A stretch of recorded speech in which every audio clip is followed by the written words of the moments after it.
चलिए शुरू करते हैं। परेशान हो गए हम लोग 2.5 साल से, ये भी परेशान हो गए, हम भी परेशान हो गए, करो फिर। इस सेविंग आम आदमी पार्टी की तरफ से सुप्रिया जी की जा रही है, क्योंकि जो बात गौरव भाटिया कह रहे थे और वाकई में गिरफ्तारी को लेकर ही आम आदमी पार्टी की तरफ से तो सवाल उठाया जा रहा था, लेकिन अदालत ने, सीबीआई ने जो गिरफ्तार किया उसे कानूनी तौर पर सही कहा, बेल जरूर दी। अच्छा, हमको सिखा दिया है। यहां पर एक बड़ी अचंभित करने वाली बात की गई, डर की बात की गई। मोदी जी से कौन डर रहा है? मैं एक छोटे से वाक्य का जिक्र करूंगी और उसके बाद हम इस चर्चा को आगे बढ़ाएंगे। जी, 11 सितंबर को इन्होंने एक मेंबरशिप ड्राइव लॉन्च की है। कोयंबटूर में वो मीटिंग चल रही थी मेंबरशिप की। उस मीटिंग में निर्मला सीतारमण जी मौजूद थी। वहां पर श्री अन्नपूर्णा के जो मालिक हैं श्रीनिवासन जी आए, ऐसे ही बैठे थे। उन्होंने उठ के कहा कि मैडम, जीएसटी की बड़ी तकलीफें हैं, मिठाई पर 5% है, नमकीन पर 12% है, प्लेन बन पर 0 है, बन पर क्रीम लगा दो तो 18% है, थोड़ा जीएसटी को सुधार दीजिए, थोड़ा सरल बना दीजिए। ऐसे ही निर्मला जी बैठी थी, वो हंसी, उन्होंने थोड़ा सा कटाक्ष किया। मेरा अपना मानना था, पब्लिक सर्वेंट है, यहां से कोई भी उठ के हमें कुछ भी कह सकता है। आप मंत्री थी, आपको कोई सुझाव दे रहा था। 24 घंटे के अंदर श्रीनिवासन जी को बुलाया जाता है, निर्मला जी के आगे उनसे माफी दिलवाई जाती है। चोरी से बीजेपी उनका वीडियो रिकॉर्ड करती है माफी करते हुए, और उस वीडियो को बीजेपी के ऑफिशियल हैंडल्स वायरल करते हैं। बीजेपी तमिलनाडु ने वायरल किया। तुम्हें शर्म है? कुछ शर्म आया है? यह डर है। डर इस बात का है कि अगर आप हमसे सवाल पूछेंगे या आप अपने हक की बात करेंगे या आप अगर हमें आईना दिखाएंगे तो हम अपनी सीबीआई, ईडी, इनकम टैक्स तो आपके पीछे भेजेंगे ही, आपसे कान पकड़ के माफी कराएंगे। यह सत्ता का नशा है इनका। लेकिन क्योंकि अरविंद केजरीवाल जी के बारे में बात हो रही है, मुझे लगा जो टिप्पणियां इन्होंने करी है वो आम आदमी पार्टी को उसका आंसर देना चाहिए, आपको उनको बुलाना चाहिए था। खैर, मेरा अपना मानना है कि एक न्यायिक प्रक्रिया होती है, और इसी जो मैंने आपको एग्जाम्पल दिया कोयंबटूर का, उसी को मैं आगे बढ़ाते हुए कहती हूं, ऐसे तमाम लोग हैं जो हिंदुस्तान की जेलों में बिना ट्रायल के सड़ रहे हैं, क्योंकि उनका चेहरा नरेंद्र मोदी और अमित शाह को नहीं पसंद है। राजनीतिक प्रतिशोध के कारण जल रहे हैं, कुछ स्टूडेंट्स हैं, कुछ एक्टिविस्ट हैं, कुछ ऑफिसर्स हैं, तमाम ऐसे लोग हैं। कोर्ट को उनका संज्ञान लेना चाहिए। यही नहीं, अभी और सुनिए। मेरा अपना मानना है, हमारी कोई तकलीफें नहीं बढ़ रही हैं। इन्होंने बोला ना तकलीफें और पलटने पर, और ये मैं 30 सेकंड में कहकर अपनी बात खत्म करती हूं। जी, हमारी तकलीफ इसलिए नहीं बढ़ रही है क्योंकि हम तो प्रचंड बहुमत से अपने दम पर हरियाणा भी जीतने जा रहे हैं और जम्मू कश्मीर भी जीतने जा रहे हैं। दोनों जगह आपको जनता आईना दिखाएगी, हम तो दिखा ही रहे हैं। पलटने की जहां तक बात है ना, एलटीसीजी टैक्स पर आप पलट गए, उसके बाद आया लैटरल एंट्री, आप पलट गए, रह रहकर कानूनों पर, चाहे वो यूट्यूब का ब्रॉडकास्टर्स बिल हो, आप पलट गए, वक्फ बोर्ड पर आप पलट गए, हर चीज पर तो आप पलट रहे हैं। आप तो कहते थे एनपीएस सबसे अच्छा है, यूपीएस लाकर आप पलट गए, पलट आप रहे हैं। चाचा जी नीतीश ने नाम पलटू राम अब आपने रख लिया है और बातें हमारी करते हैं। मेरा अपना मानना है कि बीजेपी का सत्ता का जो मद है वो इस कदर सिर पे काबिल है कि उनको लोग भी नहीं दिख रहे हैं, और वही लोग आपको आईना दिखा रहे हैं। मेरी बातें छोड़ दीजिए, मैं तो कांग्रेस क्यों, तो मैं तो बात करूंगी हरियाणा की। आपके जैसे चैनल, तमाम और चैनल जो हरियाणा जाके लोगों के मन की बात पूछ रहे हैं। आज मैं सवेरे देख रही थी, एक ताऊ वहां बोल रहा है कि बीजेपी का मतलब है बड़ी जल फेंकू पार्टी। ये शब्द उनके हैं, मेरे नहीं है। बड़ी तो जल फेंकू मतलब उनके यहां कहा जाता है कि झांसा देने वाली अच्छा। पार्टी। तो मेरा अपना मानना है कि ये वहां के लोग बोल रहे हैं, हम नहीं बोल रहे हैं, तो आपको उनका सामना करना। Very dangerous. तो हरियाणा में पहलवान बेटियों पर मतलब कांग्रेस राजनीति कर रही है। सुप्रिया जी 7.5 मिनट बोले, अब 7.5 मिनट मैं बोलूंगी और आप मुझे बोलने देंगी, क्योंकि मैं यहां मुंह में दही जमाकर बैठ। बिल्कुल बोलिए, बिल्कुल। आपने विनेश फोगाट पे सवाल पूछा, मैं विनेश फोगाट पे कुछ बोलना चाहती हूं। विनेश फोगाट जिस दिन अपना गोल्ड मेडल हारी, मुझे लगता है पूरे देश की हार थी, वो पूरे देश की उम्मीद थी, पूरे देश की आशा थी, पूरा देश अपनी बेटी के साथ खड़ा था। बीजेपी की आईटी सेल के वेरीफाइड लोग, बीजेपी के नेता खुशी मना रहे थे, बयान दे रहे थे कि अच्छा हुआ इसके साथ। मैं नाम लिख लिख कर वेरीफाइड हैंडल्स के बता सकती हूं, बीच में मत बोलिए, मैं बीच में नहीं बोलूंगा, दिखा दीजिएगा बस। खुशी मना रहे थे, ट्रेंड करा रहे थे। पहली बात, विनेश फोगाट ने कांग्रेस पार्टी ज्वाइन करी। विनेश फोगाट जब इस देश के लिए मेडल लाई तो प्रधानमंत्री ने कहा मेरे देश की बेटी है, मेरे घर की बेटी है। उनके घर से 500 मीटर दूर पर वो 1.5 महीने बैठी रही। 1 महीने बाद जब पुलिस को कोर्ट ने ऑर्डर दिया, दिल्ली पुलिस जो अमित शाह को रिपोर्ट करती है, तब ब्रजभूषण के खिलाफ एफआईआर लिखी गई। ये तो लेटेस्ट न्यूज है। उन बेटियों को सड़कों पर घसीटा गया, बूटों तले रौंदा गया, एक शब्द इनके मुंह से नहीं निकला। और जब विनेश ने कांग्रेस ज्वाइन करी तो इन लोगों ने उसका चरित्र हरण ब्रजभूषण के माध्यम से कराया। ब्रजभूषण सिंह आज भी आपकी पार्टी के सदस्य हैं, नहीं तो निकाल बाहर करिए, बर्खास्त करिए ब्रजभूषण सिंह। और मुझे दुख है इस बात का कि एबीपी न्यूज का प्लेटफॉर्म भी मिसयूज किया गया और उन्होंने खीसे निपोर निपोर कर उनका चरित्र हनन किया, उनके बारे में ऐसी बातें कही जो मैं एक औरत होने के नाते नहीं कह सकती हूं।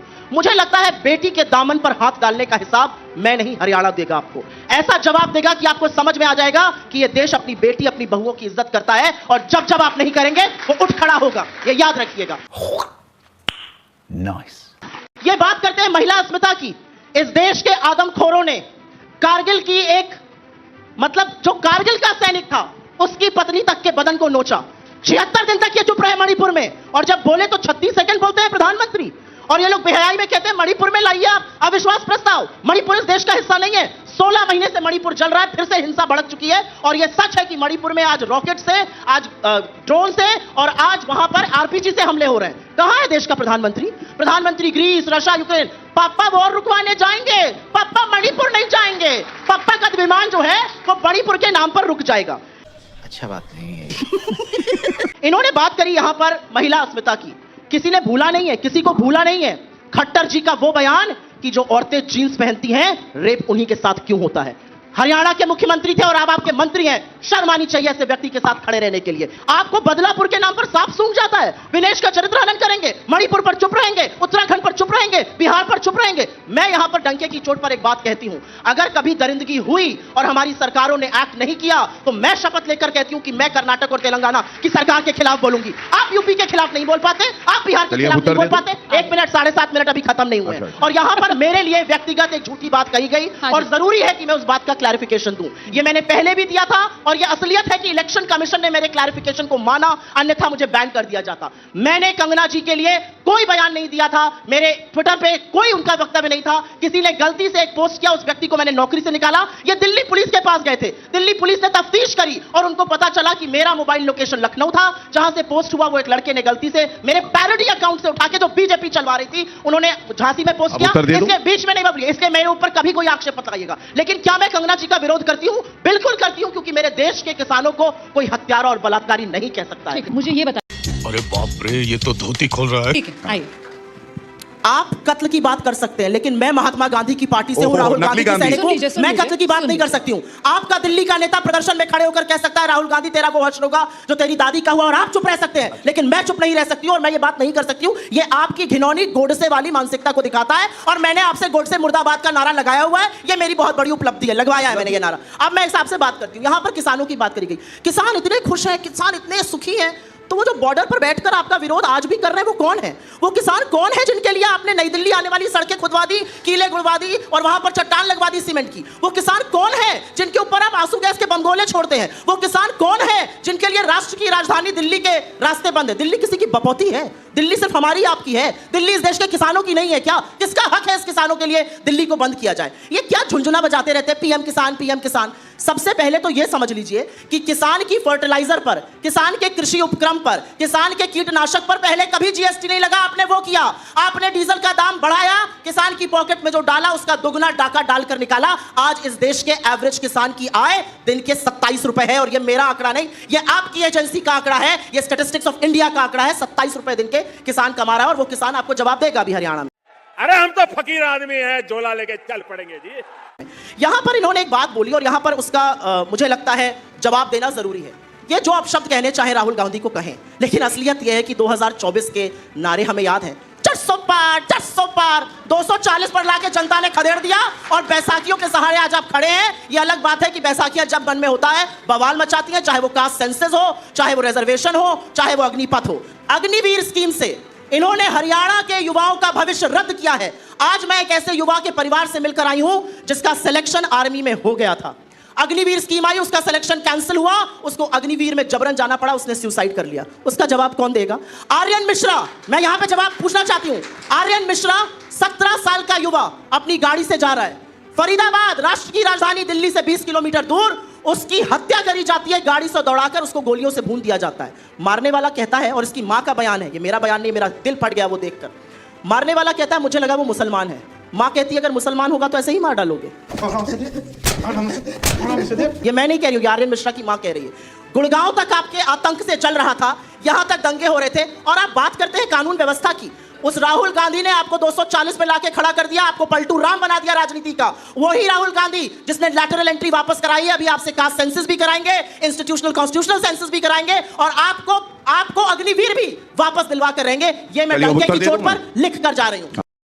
हरियाणा में प्रमुख मुद्दे क्या हैं? ठीक है। हरियाणा जहां पर एक मिनट, हाँ। रुमाना जी, हरियाणा जहां पर फॉरेन निवेश आता था इस देश में सबसे ज्यादा एक टाइम पर हमारी सरकार में, हरियाणा में पिछले 6 साल से बेरोजगारी में नंबर 1 है हरियाणा। हरियाणा में सुसाइड के ओवरडोज की वजह से ड्रग के सबसे ज्यादा मौतें पंजाब से ज्यादा हरियाणा में हो रही है। ये इन्होंने हरियाणा का हाल बनाया, ये हरियाणा का हब बोलने लायक नहीं। और एक बात और बता, ये किसान पर बोलेंगे, कुदाल का, फावड़े का, हल का अंतर जानते हैं? किसान पर बोलेंगे, कभी गए खेत में, ये हरियाणा में बेरोजगारी वाला मुद्दा, मैं उसी पर रोपाई और निराई में अंतर पता है ठीक आपको? है, एक मिनट मैं आप दोनों से जानना चाहती हूँ, यहाँ जिस तरीके का आर पार चल रहा है, हरियाणा की स्थिति क्या है? आप दोनों का हरियाणा जाना हुआ, हरियाणा में भी मुकाबला बीजेपी वर्सेस कांग्रेस है, या फिर ये जिस तरीके से छोटे दल गठबंधन बन रहा है, आम आदमी पार्टी है, उधर जेजेपी आजाद समाज पार्टी के साथ आ गया है, आईएनएलडी, बीएसपी और वो कांडा साहब साथ में आ रहे हैं। आपको लगता है क्या है साल सत्ता चलाने के बाद जेजेपी अब जाएगा और कहेगा हमें वोट दीजिए और लोग वोट दे देंगे? खदेड़े जा रहे हैं, गांव में घुसने नहीं दिए जा रहे, भाजपा भी और इनका बी टीम जेजेपी भी। मैं आपको एक बात बताती हूँ, आपने कहा हरियाणा, मैं करीब 4-5 दिन लगातार हरियाणा में प्रचार करके आ रही हूं। ठीक है, मैं आपको एक बात लिख कर दे सकती हूं, बीजेपी अगर 20 पार कर ले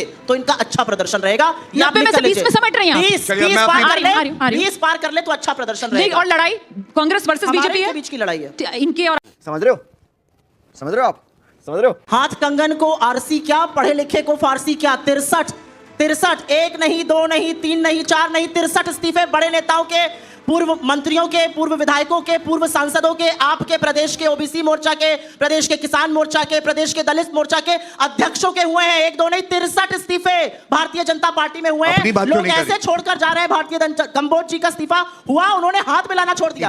इनके मुख्यमंत्री का तो यह हाल है कि अपनी सीट छोड़कर भाग गए, अपनी सीट छोड़कर भाग गए। सैनी साहब करनाल से नहीं लड़ पा रहे हैं। और यहां पर ये जाटों की बात करेंगे। सतपाल मलिक को इन्होंने बनाया था गवर्नर। सतपाल मलिक एक जाट है, उस बेचारे ने किसानों के लिए बोल दिया तो उसको बीजेपी वालों ने देशद्रोही डिक्लेयर कर दिया। देश संकट में है। खत्म, bye bye, tata, goodbye, गया।